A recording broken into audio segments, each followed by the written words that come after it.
16 বছর পর কারাগারের বাইরে শ্বাস নিলেন বিস্ফোরক মামলায় জামিনে মুক্ত সাবেক বিডিআর সদস্যরা। সদস্যরা নিরপরাধ, সেই হিসাবে জেলটা কাটাচ্ছে আমাদের কাছে একেবারে। অনিশ্চয়তার অমানিসা কাটিয়ে বৃহস্পতিবার বেলা বাড়ার সঙ্গে সঙ্গে কেরানীগঞ্জে ঢাকার কেন্দ্রীয় কারাগার ও গাজীপুরের কাশিমপুর কারাগার থেকে একে একে মুক্ত হতে থাকেন বন্দি বিডিআর সদস্যরা। স্বজনদের দীর্ঘ অপেক্ষা আর বন্দিরা ফিরে আসায় কারা ফটকে সৃষ্টি হয় এক অভূতপূর্ব দৃশ্য।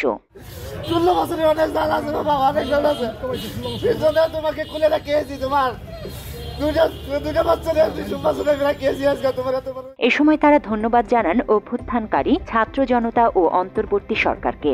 দাবি রাখেন সব নিরপরাধ বন্দীদের মুক্তির, পুনর্বহাল চান চাকুরি ও অবসরপ্রাপ্তরা চান পেনশন সুবিধা এবং সম্মানজনক অবসর।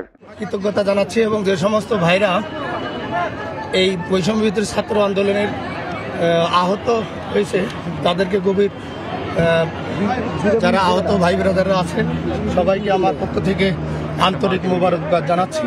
অবশেষে 700 কারাবন্দীর মধ্যে বিস্ফোরক মামলায় জামিন চেয়েছিলেন প্রায় 400 জন। এর মধ্যে যারা আদালতের আদেশে মুক্ত হলেন, নতুন জীবনের হাতছানির মাহেন্দ্র ক্ষণে তাদের অনেকেই হারিয়েছেন ভাষা। তবে চোখে মুখে ভেসে উঠেছে মুক্তির আনন্দ। সেই সঙ্গে আছে দীর্ঘ 16 বছরের হারানো সময়ের যন্ত্রণা, এক পাহাড় অভিযোগ।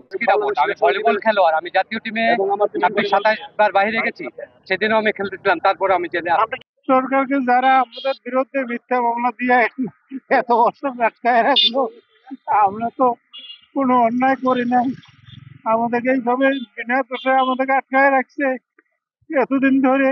আমার বাবা মারা গেছে, মা মারা গেছে, আমার সব শেষ।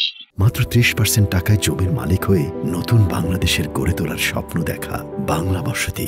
ঢাকা বিভাগের কারা উপমহাপরিদর্শক মোহাম্মদ জাহাঙ্গীর কবির জানিয়েছেন, ঢাকা কেন্দ্রীয় কারাগার থেকে 43 জন, কাশিমপুর কেন্দ্রীয় কারাগার 1 থেকে 27, কাশিমপুর কেন্দ্রীয় কারাগার 2 হতে 95 এবং কাশিমপুর হাই সিকিউরিটি কেন্দ্রীয় কারাগার থেকে 13 জন সহ মোট 178 জন সাবেক বিডিআর সদস্য বৃহস্পতিবার জামিনে মুক্তি পেয়েছেন। আলহামদুলিল্লাহ, ভালো রাখছে এবং ভালো আছি। আল্লাহর কাছে লাখ কোটি শুকরিয়া, আল্লাহ আমাদের মাফ করে দিয়েছে। আমি কিছু জানি না, কিছু করি না। থানার বিস্ফোরক মামলায় প্রাথমিকভাবে অভিযুক্ত করা হয় 824 জনকে। পুলিশ তদন্ত শেষে আসামি সংখ্যা 26 জন বাড়িয়ে 850 জনকে অভিযুক্ত করে তদন্ত প্রতিবেদন দাখিল করে, আর বর্তমান আসামি 834 জন।